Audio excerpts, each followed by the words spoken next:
Koliko vi imate prostora na izborima, odnosno u Saboru, što mislite koliko ćete imati prostora, što očekujete, evo koliko mandata? Pa mi, zapravo kad pogledate ankete, sad negdje do 40% biračkog tijela još uvijek neodlučno, to su naši potencijalni glasači. Pod sadašnjim anketama u svim izbornim jedinicama rastemo i prelazimo ovaj prag, tako da nismo još ni počeli promovirati naš program, nismo aktivnije počeli raditi na terenu, da tako kažem, po izbornim jedinicama. Kakvim biste rezultatom bili zadovoljni?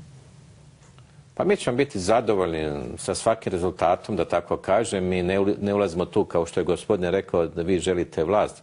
Mi ne želimo vlast. Ja kao Ljubo Jurčić sam možda mogao biti ministar u svakoj vladi, ali ja sam prihvatio da budem ministar u onoj vladi gdje sam mislio da mogu nešto napraviti. Suradnja, postizborna suradnja s Kukuriku koalicijom, da, ne?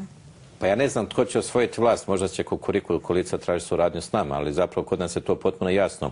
Mi pored 10 točaka koje imamo što Hrvatska država mora raditi i kako treba funkcionirati, imamo 5 točaka i 5 dijelova programa koji su bitni za iduće mandatno razdoblje i to prvi je uvjet da se prihvati tih 5 točaka, drugi uvjet je da se u skladu s tim točkama ili tim dijelovima programa organizira hrvatska vlada, treći uvjet da se organiziraju procedure na način na koji će funkcionirati donošenje odluka, sljedeće je da se postoji nadzorni sustav ili kontrolni sustav da to ne ispadne izvan dogovora i zadnji ili prvi uvjet je da taj posao rade profesionalci. Dobro, i tek onda znači i iz Kukuriku i s HDZ-om?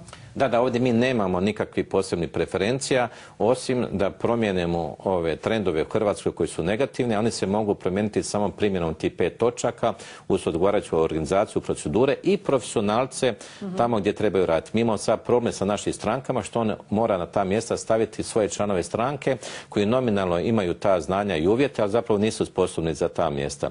A mi imamo tu komociju da, budući da mi nismo velika stranka i okupili smo oko jedne ideje, da profesionalci damo posao. Znači, ako treba energetiku, bit će energetičar, ako poljoprivredu, bit će poljoprivrednik. Znači, može suradnja i sa Kukuriku koalicijom, i sa HDZ-ovim mi nismo ideološki isključivi, mi smo tu, nismo ideološki agresivni isključivi, nego zapravo praktični. Ako to možemo riješiti, na organizacijski, ljudski i proceduralan način mi surađujemo, ako ne, nas mjesta u vladi ne zanimaju.